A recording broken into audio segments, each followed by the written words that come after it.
Frică mică, murcă mâine.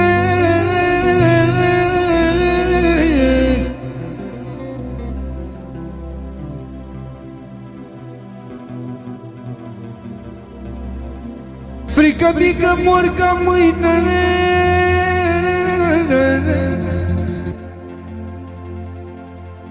Frică mică, murcă mâine. Dar dușmanii ce vor spune?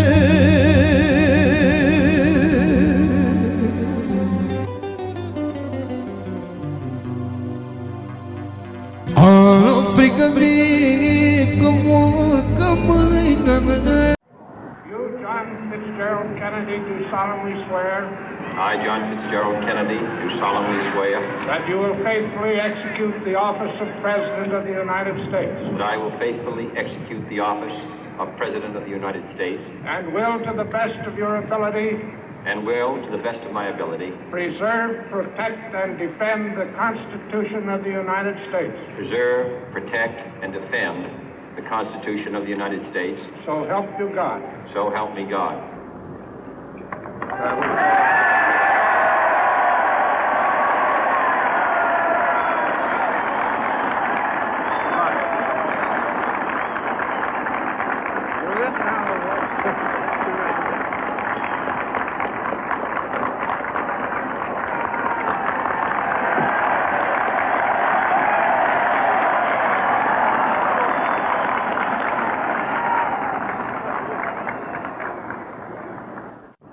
Vice President Johnson, Mr. Speaker, Mr. Chief Justice, President Eisenhower, Vice President Nixon, President Truman, Reverend clergy, fellow citizens. We observe today not a victory of party, but a celebration of freedom, symbolizing an end as well as a beginning, signifying renewal as well as change. For I have sworn before you and Almighty God the same solemn oath our forebears prescribed nearly a century and 3/4 ago. The world is very different now, for man holds in his mortal hands the power to abolish all forms of human poverty and all forms of human life. And yet the same revolutionary beliefs for which our forebears fought are still at issue around the globe. The belief that the rights of man come not from the generosity of the state, but from the hand of God. We dare not forget today that we are the heirs of that first revolution. Let the word go forth from this time and place to friend and foe alike that the torch has been passed to a new generation of Americans born in this century, tempered by war, disciplined by a hard and bitter peace, proud of our ancient heritage, and unwilling to witness or permit the slow undoing of those human rights to which this nation has always been committed and to which we are committed today at home and around the world.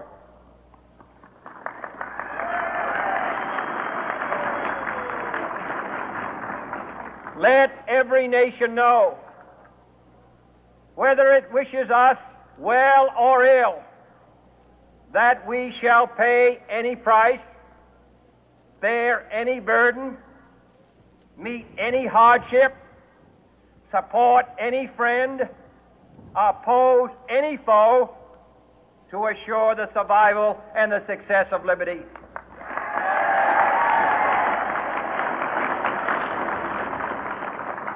This much we pledge and more.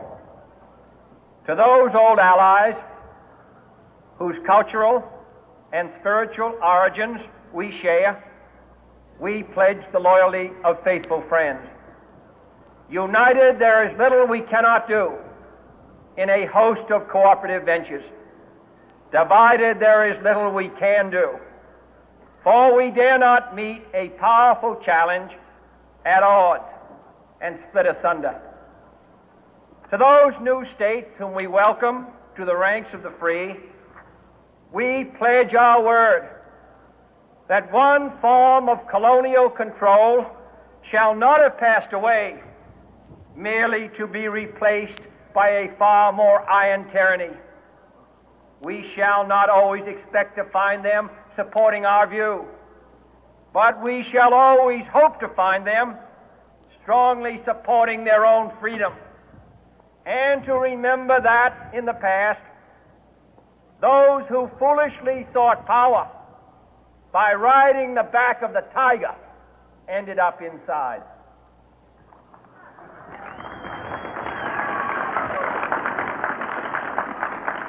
To those people in the huts and villages of half the globe struggling to break the bonds of mass misery, we pledge our best efforts to help them help themselves for whatever period is required, not because the communists may be doing it, not because we seek their votes, but because it is right. If a free society cannot help the many who are poor, it cannot save the few who are rich.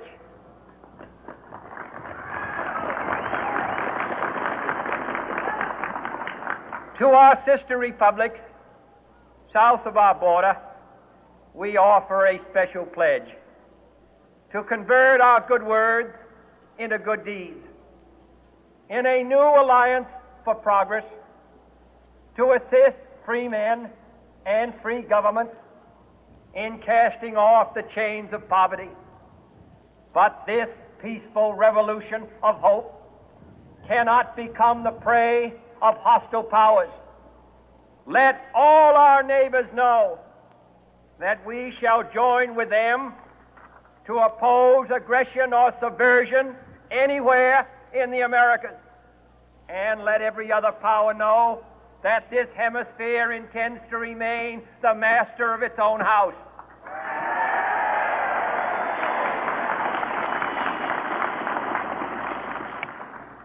To that world assembly of sovereign states, the United Nations, our last best hope, in an age where the instruments of war have far outpaced the instruments of peace, we renew our pledge of support to prevent it from becoming merely a forum for invective, to strengthen its shield of the new and the weak, and to enlarge the area in which its writ may run. Finally, to those nations who would make themselves our adversary, we offer not a pledge, but a request that both sides begin anew the quest for peace. Before the dark powers of destruction, unleashed by science, engulf all humanity in planned or accidental self-destruction, we dare not tempt them with weakness, for only when our arms are sufficient beyond doubt can we be certain beyond doubt that they will never be employed.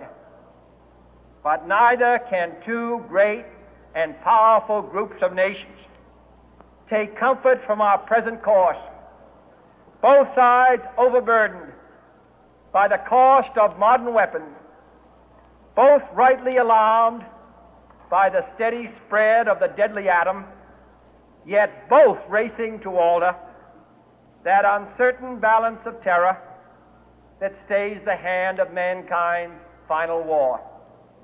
So let us begin anew, remembering on both sides that civility is not a sign of weakness, and sincerity is always subject to proof. Let us never negotiate out of fear, but let us never fear to negotiate.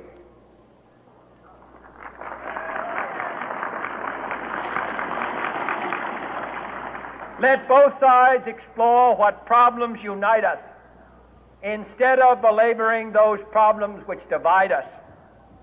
Let both sides, for the first time, formulate serious and precise proposals for the inspection and control of arms, and bring the absolute power to destroy other nations under the absolute control of all nations.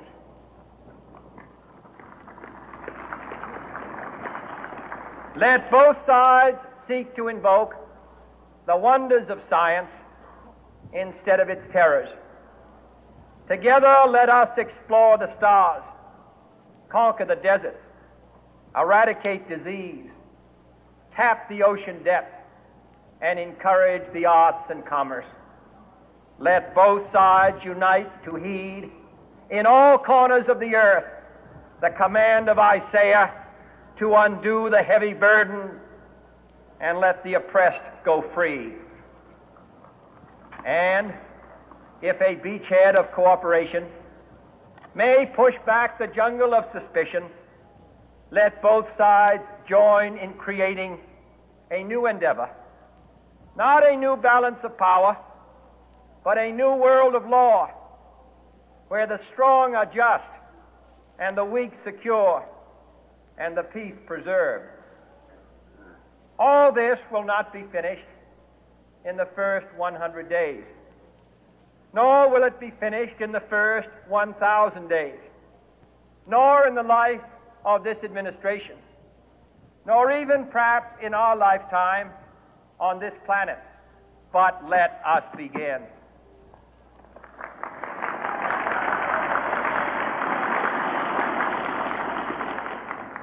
In your hands, my fellow citizens, more than mine, will rest the final success or failure of our course. Since this country was founded, each generation of Americans has been summoned to give testimony to its national loyalty. The graves of young Americans who answered the call to service surround the globe. Now the trumpet summons us again, not as a call to bear arms, though arms we need, not as a call to battle, though in battle we are, but a call to bear the burden of a long twilight struggle, year in and year out, rejoicing in hope, patient in tribulation, a struggle against the common enemies of man, tyranny, poverty, disease, and war itself. Can we forge against these enemies a grand and global alliance, north and south, east and west, that can assure a more fruitful life for all mankind? Will you join in that historic effort?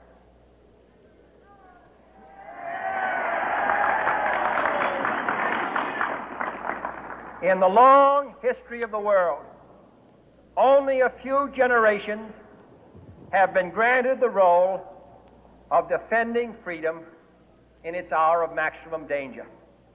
I do not shrink from this responsibility. I welcome it.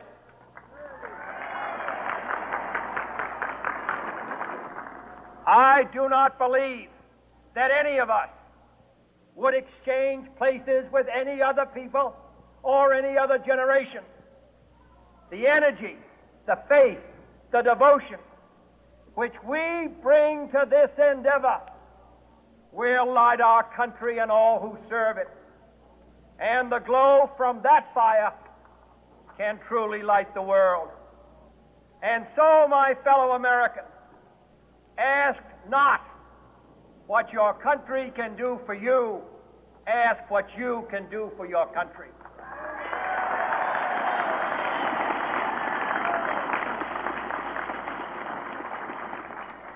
My fellow citizens of the world, ask not what America will do for you, but what together we can do for the freedom of man.